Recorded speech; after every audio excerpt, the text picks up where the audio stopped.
Hey, this is Chris and Lamb of God. You're watching Rock and Metal News. Hey guys, this is Ron from YouTube's Rock and Metal News, and this is your Maximum Threshold Rock and Metal News report. The July 6th CBGB Festival at the Webster Hall in New York City, New York went crazy last night. The event had bands Sick of It All, Cro-Mags, and Vision of Disorder ready to light it up, but there was an incident. Eyewitnesses and footage from the show seemed to identify the possible assailant to be former Cro-Mags bassist vocalist Harley. Flanagan allegedly entered the backstage and proceeded to slash and bite two people. He was quickly held down by security, with police being called to arrest him. The victims were treated and the venue was shut down due to the incident. Unconfirmed reports have one of the victims as Cro-Mags bassist Mike, and some of the footage can be seen now on YouTube, so you can check that out. Here's some good news. Alexisonfire will be returning and reuniting for one final farewell tour as a full band. Guitarist vocalist Wade, now playing in Gallows, confirmed the news on his Twitter. Also, guitarist vocalist Dallas Green stated to Spinner, quote, "I don't know what we'll do. I don't think we'll play arenas. It'll probably be a bunch of shows, probably be a bunch of nights at smaller places. Maybe we'll play every record, or maybe we'll do different set lists and stuff like that. It'll be more of a happy-go-lucky vibe than, hey, look at how big we are. You know what I mean? It would be more about celebrating what we have had and what we did and what we accomplished." So that's super cool news to see if Alexisonfire can return. And Masochist have just completed work on their second album titled Scorned. The album was recorded in mid-2011 at Monroe Studios, featuring 9 songs. Scorned will be releasing the album September the 3rd. More dates were recently announced for the Creator and Morbid Angel European Tour 2012, which will also feature Nile and Fueled by Fire. Tickets for the shows are available at hardticket.eu.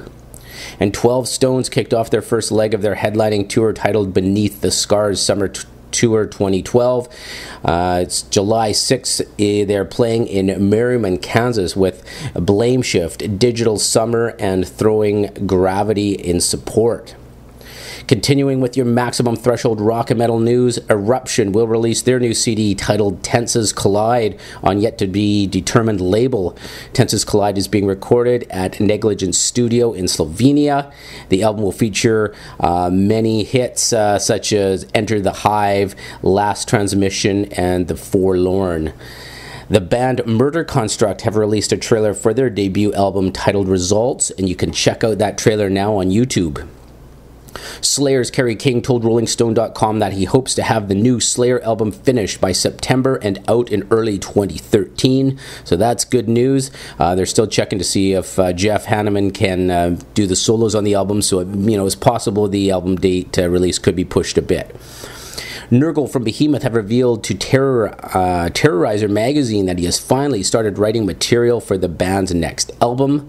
Nurgle said, "I'm planning to sit down this summer in a few weeks and start collecting more riffs," he said. "We're writing so many already, and we've got 4 or 5 songs that aren't completed, but we have the skeletons of what just seem to be jammed out with the band before going to the next record."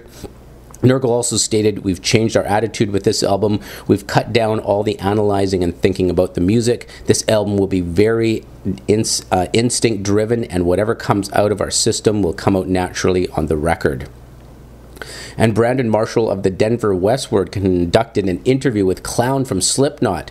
And when asked, has Slipknot began the writing process for the new album, and will Slipknot fans hear any new music in 2013?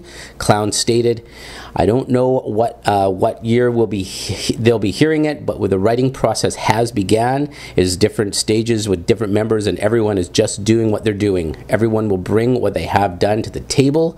Some of it will get used, some of it will not get used, but it won't be Slipknot until all of the gentlemen have put their love into it.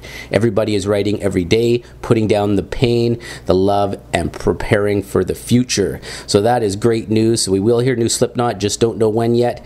This is Ron from YouTube's Rock and Metal News with a Z, and this has been your Maximum Threshold Rock and Metal News report. Thanks for tuning in.